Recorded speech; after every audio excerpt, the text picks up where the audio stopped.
Hi, I'm Evan, and for my final project, I'll be making gelato. What I've got here is the ingredients you'll need.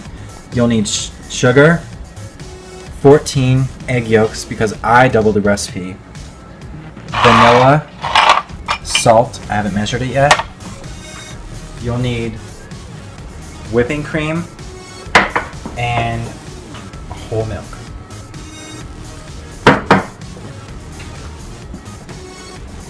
So first what you're going to do is you're going to cream the eggs and the sugar in a mixing bowl until it's nice and frothy.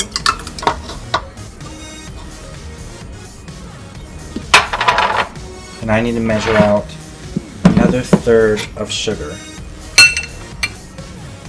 into this bowl.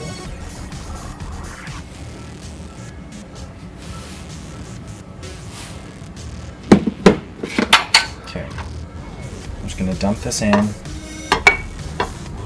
This will take about 2 minutes to make sure it's really frothy. So I'll be back in 2 minutes. So I've been stopping it, and I'm just pushing down the things on the sides so they don't get into the mixture and stop it from mixing well. Once it's finished, it should be kind of a pale yellow color like this, and then you can actually take this out and set it, take the bowl out and set it over here because you'll need it in the next step. In a medium saucepan or the smallest pot that you have, you're going to need to set your stove to about high and I'm pouring 5 cups of whole milk,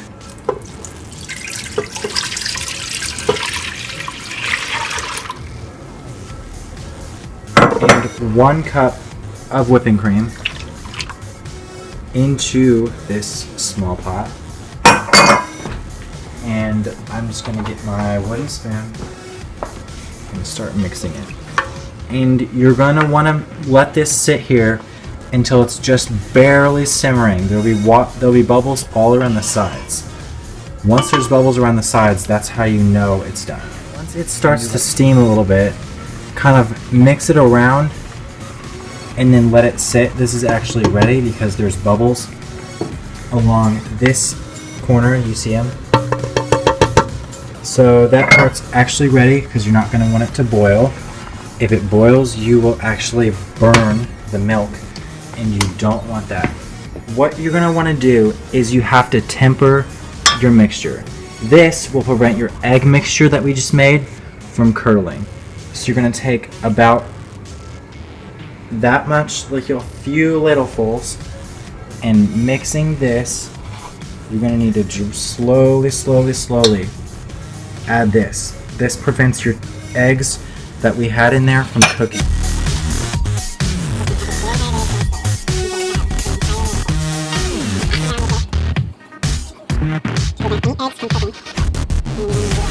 So once you have that, set this off to the side, and you're going to turn your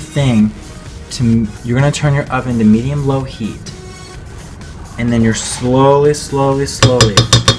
going to add the rest of your mixture, well, the mixture that we made with the eggs and the sugar, to this while stirring it to prevent any eggs from curdling.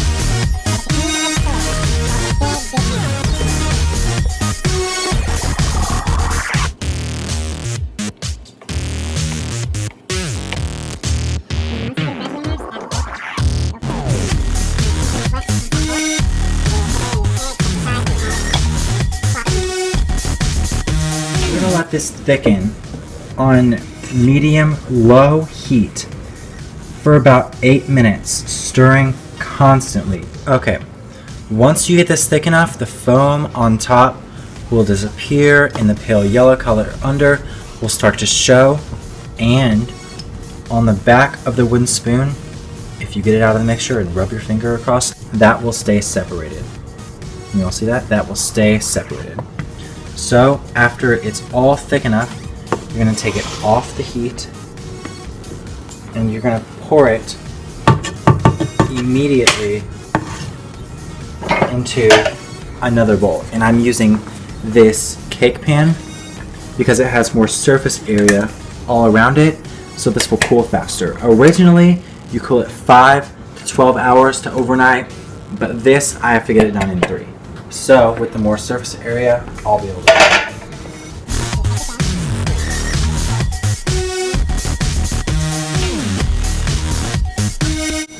And once you get to the bottom, you have to grab a sieve, because if there's any chunks in here, they need to pass through, and they need to not work.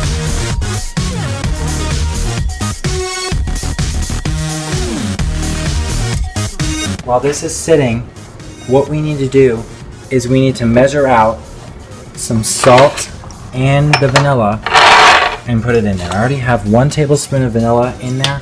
I need 1 more.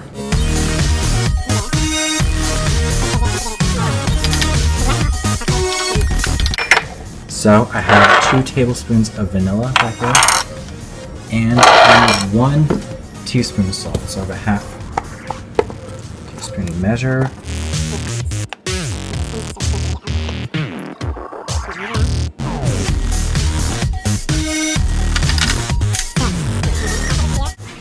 And we're going to add these both at the same time in this pan.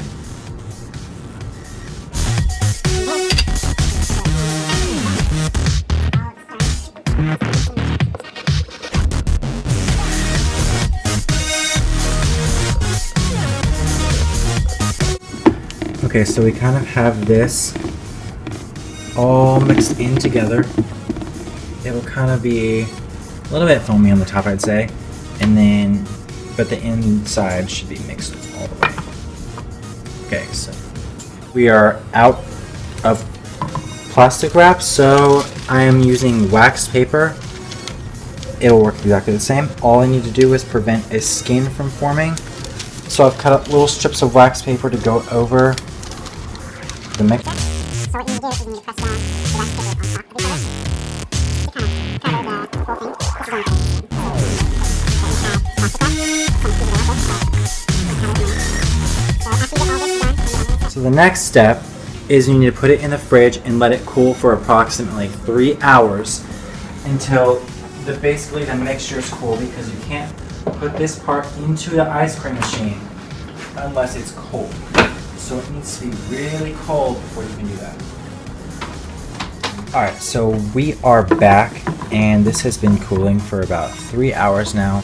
So just stir it all around to make sure there's no frozen thicker parts. And once you find out that, you're going to just jump right into it. And you already have your ice cream machine. I have these sitting in the freezer also for 3 hours. So once you have all of your mixture, you need to pour this into the ice cream machine. Once you have that, the next step is to get ice. Start by putting the cap on the ice cream machine. And then what you're going to do is you're going to grab some ice, and you're just going to start putting it around. I have an older ice cream machine, so you just put it around there until you get a layer. So after you get about a layer in there, you're going to take some ice cream salt, and you're going to gently pour this around that layer.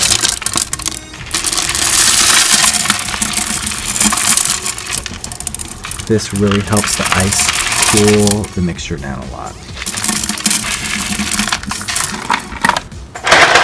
Working on the last layer now.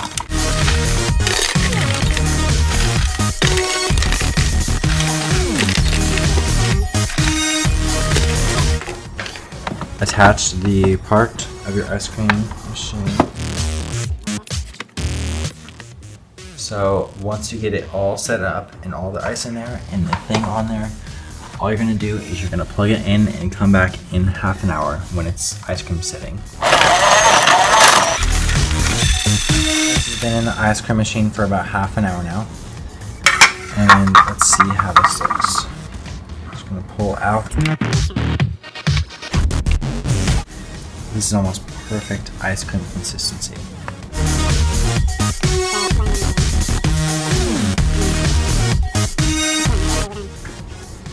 the last step is to scoop the ice cream out of the ice cream maker and into whatever container you're going to store it in for freezing.